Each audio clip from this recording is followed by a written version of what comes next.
ગોધરામાં શંકાસ્પદ અનાજનો જથ્થો ઝડપાયો. બી ડિવિઝન પોલીસે શંકાસ્પદ અનાજના જથ્થા સાથે વાહનને ઝડપી પાડ્યું. પોલીસે 8 લાખ રૂપિયા ઉપરાંતનો મુદ્દામાલ કબજે લઈ અને વધુ તપાસ અર્થે મામલતદારનો સંપર્ક કર્યો. મામલતદારની ટીમ સ્થળ પર પહોંચી શંકાસ્પદ માલની વિગતો મેળવી હતી અને ડ્રાઈવર પાસેથી અનાજના જથ્થાની બિલની માંગણી કરી હતી. જોકે વાહન ચાલક દ્વારા સંતોષકારક બિલ અને જવાબ રજૂ કરવામાં આવ્યો ન હતો. પુરવઠા વિભાગ દ્વારા 1.10 લાખ ઉપરાંતના 82 કટ્ટા ચોખા અને 7 લાખ રૂપિયા વાહનની કિંમત સહિત 8.10 લાખનો મુદ્દા માલ સરકારી અનાજના ગોડાઉન ખાતે મોકલી સીઝ કરવામાં આવ્યો છે. પુરવઠા વિભાગે 8.10 લાખ ઉપરાંતનો મુદ્દામાલ સીઝ કરી નિયમાનુસારની કાર્યવાહી હાથ ધરી છે.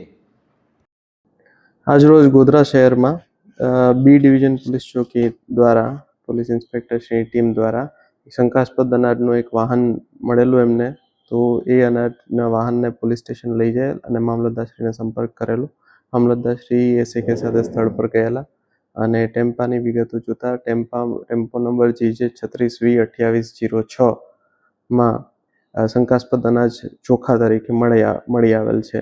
એ ચોખા અંદાજે 82 કટ્ટા 50-55 કિલોના અલગ અલગ વજનના કટ્ટાઓ 82 કટ્ટા કુલ મળી આવેલ છે.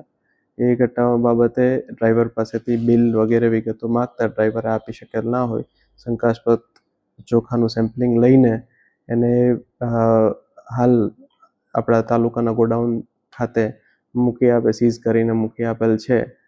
અને વાહન GJ36V2806 અંદાજે 7 લાખની વાહનનો મુદ્દામાલ અને 1,10,700 રૂપિયાનો ચોખા 82 કટ્ટા, એ કુલ કરીને 8,10,700 રૂપિયાના મુદ્દામાલને સીઝ કરીને ગોડાઉને મૂકેલ છે અને આગળની નિયમ અનુસારની કાર્યવાહી હાથ ધરેલ છે. હાલમાં જે ડ્રાઈવરે નિવેદન આપેલું છે તેમાં સાપા રોડ ઉપરના એક ગોડાઉનથી ભરેલો છે અડધો માલ અને બાકીના માલ એમને કોઈ અન્ય જગ્યાએથી એક CNG રિક્ષામાંથી ભરેલો છે એટલી વિગત ડ્રાઈવરે એના નિવેદનમાં લખાવેલી છે. આગળની તપાસ થતાં અમે ગાડી માલિક ડ્રાઈવર પાસેથી આગળના પુરાવાઓ માગશું અને જે પ્રમાણે કાયદેસરની કાર્યવાહી કરવાની થશે આગળ કરવામાં આવશે.